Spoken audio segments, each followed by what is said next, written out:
దువ్వాడకి super shock ఇచ్చిన జగన్మోహన్ రెడ్డి టెక్కల incharge బాధ్యతల నుంచి తప్పించేశారు.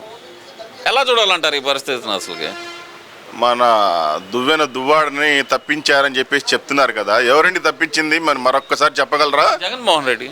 ఓకే, జగన్మోహన్ రెడ్డి గారు దువ్వాడని ఎందుకు మరి తొలగించారు? ఆయనపై మరి ఒక ఉదంతం, ఏదైతే మాధురి ఉదంతం వెలుగులోకి వచ్చిన తర్వాత జరిగినటువంటి పరిణామాల రీత్యా జగన్మోహన్ రెడ్డి గారు ఈ యొక్క నిర్ణయాన్ని తీసుకొని ఉండవచ్చు. కానీ అదే జగన్మోహన్ రెడ్డి గారికి మరి విజయసాయిరెడ్డి శాంతి యొక్క ఉదంతం తెలియలేదా? విజయసాయిరెడ్డిని మరి ఎందుకు తప్పించలేదు? మరి ఆయన యొక్క పార్టీలో ప్రధాన కార్యదర్శిగా ఉన్నటువంటి విజయసాయిరెడ్డిపై చర్యలు ఎందుకు తీసుకోలేదు? ఇలాంటివి చాలా ఉంటాయి సార్. ఎంతోమంది మరి కామక్రీడలు ఆడినటువంటి ఆటగాళ్ళు, వైచీప్ గాళ్ళు ఉండారు వైసీపీ పార్టీలో. మరి వారిపై ఎటువంటి చర్యలు తీసుకోకుండా ఇవాళ దువ్వాడని మరి తొలగించడం చూస్తే జగన్మోహన్ రెడ్డి గారి యొక్క మానసిక స్థితిపై కావచ్చు, ఆయన యొక్క మరి ఆలోచన ధోరణిపై కావచ్చు, మరోపక్క జగన్మోహన్ రెడ్డి గారి డెడికేషన్పై కావచ్చు, రాష్ట్ర ప్రజలు సందిగ్ధంలో ఉండాలనేది స్పష్టంగా కానొస్తూ ఉంది. అంటే ఇక్కడ ప్రధానంగా చూసుకుంటే కనుక బీసీ వర్గానికి పెద్దపేట వేస్తానని చెప్పిన జగన్మోహన్ రెడ్డి మరి అటు పక్కన చూస్తే విజయసాయి రెడ్డి మీద ఆరోపణలు వచ్చినప్పుడు ఏం స్పందించలేదు. మరి ఇటు దువ్వాడ గారి మీద దువ్వాడ మీద ఏదైతే కుటుంబంలో వచ్చిందో ఆరోపణ, వాళ్ళ కుటుంబ సభ్యులు ఆయన ఇంటి ఆవరణలో ఏదైతే ధర్నా చేస్తున్నారో దాన్ని సాగ్గా చూపించి ఈ దువ్వాడని తప్పించడాన్ని అసలు ఎలా చూడాలంటారు? కేవలం ఇక్కడ జగన్మోహన్ రెడ్డి గారి దగ్గర ఇంకో కోణాన్ని కూడా మనం చక్కగా చూడవచ్చండి. ఏ కాడికి ఆయన పలికేటువంటి పలుకుల్లో ఒకటిగా భావించేటువంటి పలుకు నా ఎస్సీలు, నా ఎస్టీలు, నా బీసీలు, నా మైనార్టీలు అంటాడు. ఇక ఎప్పుడైతే నా నా నా నా అనే పదాలు వాడుతున్నాడో కమ్యూనిటీలపై, ఆ కమ్యూనిటీలపై ఆయనకి ఎనలేని ఈర్ష్య, ఒక చులకన భావం అనేది ఆయన దగ్గర ఉందని చెప్పేసి భావించారు. కాబట్టే ఈరోజు రాష్ట్ర వ్యాప్తంగా జగన్మోహన్ రెడ్డిని కనీసం ప్రతిపక్ష హోదా కూడా లేకుండా చేసినటువంటి కమ్యూనిటీలు కూడా అవే. ఏకాడికి ముఖ్యంగా బీసీ, ఎస్సీ, ఎస్టీ మైనార్టీలపై కక్ష కట్టినటువంటి ప్రజాపాలకుడు మరి జగన్మోహన్ రెడ్డి అని చెప్పేసి చెప్పవచ్చు. దాంట్లో భాగంగానే ఇవాళ ఏ పెద్దిరెడ్డినో, ఏ విజయసాయిరెడ్డినో, ఏ వైవి సుబ్బారెడ్డినో వాళ్ళు ఏం చేసినా, వాళ్ళు దాడులు చేసినా, స్మగ్లింగ్లు చేసినా, అక్రమ వ్యాపారాలు చేసినా, ఏం చేసినా వాళ్ళపై చర్యలు ఉండవు. మరి మరోపక్క నోరు లేని మూగజీవాలు అని ఆయన భావించేటువంటి అణగారిన వర్గాలు మరి బీసీలు, ఎస్సీ, ఎస్టీలపై దాడులు కావచ్చు, అనేక రకాలైనటువంటి వేధింపులు కావచ్చు, ఏది చేసినా వీరిపై. ఎందుకంటే ఇక్కడ ముఖ్యంగా జగన్మోహన్ రెడ్డి గారికి మరి దొరహంకారం అనేది ఏ రీతిలో ఉందో, మీరు అన్నది దొరహంకారమా దురహంకారమా? దురానా ఈ రెండిట్లో ఏది కన్ఫ్యూజన్? దుర రెండు అండి. ఆయనకి నా అంతటి ఓడు లేడు అనే ఒక ధోరణి, మరోపక్క నేనే సుప్రీం అనే ఒక ధోరణి. ఇంకొక కోణం చూస్తే ఆయన ఓటమిని ఒప్పుకోడు, ఓటమిని అంగీకరించే మనస్తత్వం కాదు, ప్రజా తీర్పుని గౌరవించే మనస్తత్వం కాదు.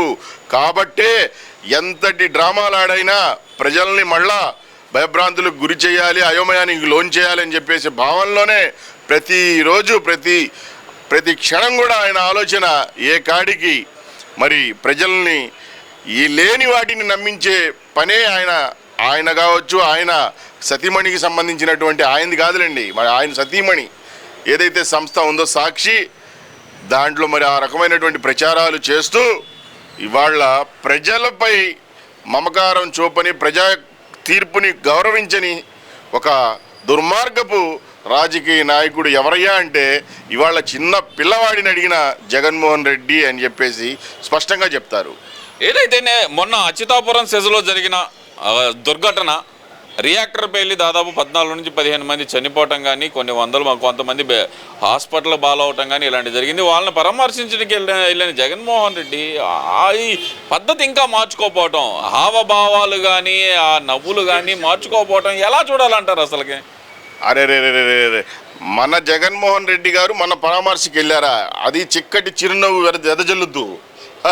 ఒక పక్క 5 సంవత్సరాలు ఆయన పరిపాలన కాలంలో మరి ఎన్నో ఉదంతాలు, ఏదైతే గోదావరిలో పడవ మనకు కానివ్వండి, తిరుపతి రూయి హాస్పిటల్లో ఆక్సిజన్ అందక చావులు కానివ్వండి, మరోపక్క అదే వైజాగ్లో మరి ఉన్నటువంటి చిక్కటి చిరునవ్వు అయితే మటుకి వెదజల్లటమే తప్ప ఆయన యొక్క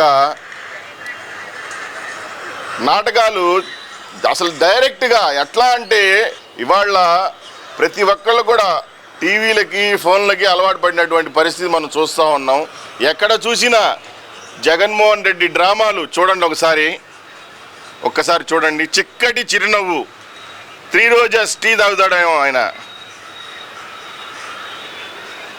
ఇలాగా జగన్మోహన్ రెడ్డి గారి యొక్క నాటకాల ధోరణి ఉంటుంది. ఈ 5 సంవత్సరాల కాలంలో మరి ఎక్కడ పరామర్శలకి వెళ్ళలేదు ఈ పెద్ద మనిషి. వెళ్ళాల్సినటువంటి అవసరం ఉంది లేదా? ముఖ్యమంత్రిగా ముఖ్య భూమికను పోషించాలా, లేదా ఇవాళ 11 సీట్లకే పరిమితమైనటువంటి ఒక సాధారణ ఎమ్మెల్యేగా మరి ఇలాంటి కీ రోల్ ప్లే చేయాలా? ఇవాళ ఆయన కేవలం పులివెందల ప్రజలకు పని చేయటం తప్ప ఆయనకి ఇంకొక పని కూడా ఉండకూడదు అనే ఉద్దేశంతోనే ప్రజలు కూడా ఆ విధమైనటువంటి తీర్పు ఇచ్చారు. కానీ ఇవాళ అసలైన ఏదైతే ఆయన తోలు అడ్డం ఉందో ముఖానికి, ఆ తోలుని బయటికి తీసి విషం చిమ్ముతూ అబద్ధాలతో రేకెత్తిస్తున్నటువంటి మాటలతో, హావభావాలతో, నటనతో ఇవాళ ఏదో చేద్దాం అనుకుంటున్నాడు. ఇవాళ ఒక్కటే చెప్తా ఉన్నాను, ముఖ్యంగా ఆంధ్ర రాష్ట్ర ప్రజలు కూడా గడిచిన 5 సంవత్సరాల వైసీపీ పాలనలో చాలా నేర్చుకున్నారు. కాబట్టి ఎంతటి డ్రామాలు ఇంతకు మించి నటన ప్రదర్శనలు చేసినా మీరు ఇక్కడ మీరేమో నటన అంటున్నారు, మరి జగన్మోహన్ రెడ్డి ఏమో ప్రెస్ ముందరకు వచ్చి ఈ ఘటనకు బాధ్యత పూర్తిగా చంద్రబాబు నాయుడే వహించాలి, చంద్రబాబు నాయుడు నిర్లక్ష్యంతో ఇదంతా జరిగింది, ప్రభుత్వం నిర్లక్ష్యంతో జరిగింది, బాధితులకి సాయంగా ఉండాలి అంటున్నారే తప్పితే ఆయన మాత్రం ఎందుకని సహాయం చేయట్లేదంటారు? ఇక్కడ ఎదుటివాడికి చెప్పేటందుకే నీతులు ఉన్నాయి అని ఏఎన్ఆర్ సాంగ్ ఒకటి ఉందండి. ఆయన ముఖ్యమంత్రిగా పనిచేసినప్పుడు జరిగినటువంటి సంఘటనలు చెప్పమంటారా? చెప్తే ఒక పూట పడుతుంది. కానీ ఆయన ఏ రోజు కూడా మరి అన్నిటికీ బాధ్యుడిని నేనే అని చెప్పేసి ప్రెస్ మీట్ పెట్టి చెప్పాడా? ఎందుకంటే ఆ రోజు ఆయన ముఖ్యమంత్రిగా ఉన్నాడు కాబట్టి ఈ మాట చెప్తున్నాం. ఇవాళ ఏదైనా సహజంగా దుర్ఘటనలు ఎక్కడైనా జరగటం సహజం. వాటిని ఇవాళ రాష్ట్ర ప్రజలు చూస్తున్నాడు. ఆయన ఎవడండి కోన్కిస్కా గొట్టం జగన్మోహన్ రెడ్డి? ఆయన చెప్పడానికి ఎవడు? ఇవాళ రాష్ట్ర ప్రజలు, సాక్షాత్తు రాష్ట్ర ప్రజలు ఎవరైతే మరి చంద్రబాబు నాయుడు గారు ముఖ్యమంత్రి కావాలనుకొని అత్యధిక మెజార్టీతో గెలిపించినటువంటి రాష్ట్ర ప్రజలు యావత్తు ఇవాళ జరుగుతున్న పరిస్థితుల్ని సూక్ష్మంగా పరీక్షిస్తున్నారు. ఇవాళ జరిగినటువంటి తీరు ఖచ్చితంగా బాధాకరం. వాళ్ళకి ఏ విధమైనటువంటి సహాయ సహకారాలు అందించాలి, ఏ విధమైనటువంటి ఎక్స్‌గ్రేషియాలు అందించాలనే ఒక ప్రణాళికతో చంద్రబాబు నాయుడు గారు ఏదైతే మరి క్షతగాత్రులు ఉండారో వారందరికీ, వారి కుటుంబాలకి ధైర్యాన్ని నింపే విధంగా మరి అన్ని చర్యలు తీసుకుంటా ఉంటే ఇవాళ ఈయనొచ్చి ఏదో గతంలో ఎన్నడూ లేని విధంగా ఇవాళ ఎమ్మెల్యేగా వచ్చి ఆయన ఎంపీకడానికండి ఇవాళ కేవలం ఆయన యొక్క దినదిన ఏదైతే 5 సంవత్సరాలని ఎట్లా గడుపుకోవాలని తెలియక తికమక అయోమయంలో మరి చేస్తున్నటువంటి పనులుగానే భావిస్తారే కానీ ఇవాళ ఏంది జగన్మోహన్ రెడ్డి గారు, చంద్రబాబు నాయుడు గారు బాధ్యత వహించాలంటే మరి అదే వైజాగ్లో గ్యాస్ లీక్ అయ్యి ఎంతమంది మరి ప్రాణాలు విడిచారు, మరోపక్క తిరుపతి రూయి హాస్పిటల్లో ఆక్సిజన్ అందక ఎంతమంది ప్రాణాలు, మరి ఏలూరు కల్తీసారా ఎంతమంది ప్రాణాలను బలిగొన్నారు, మరోపక్క మరి ఎన్నో ఉదంతాలు, కచ్చలూరు బోటు ప్రమాదంలో మరి చనిపోయినటువంటి ఎంతమంది, వీటన్నిటికీ బాధ్యత మీరు కాదా? మరి అట్టయితే ఇవాళ మేము ఒకటే చెప్పదలుచుకున్నాం, విపత్తులు అనేది సహజం.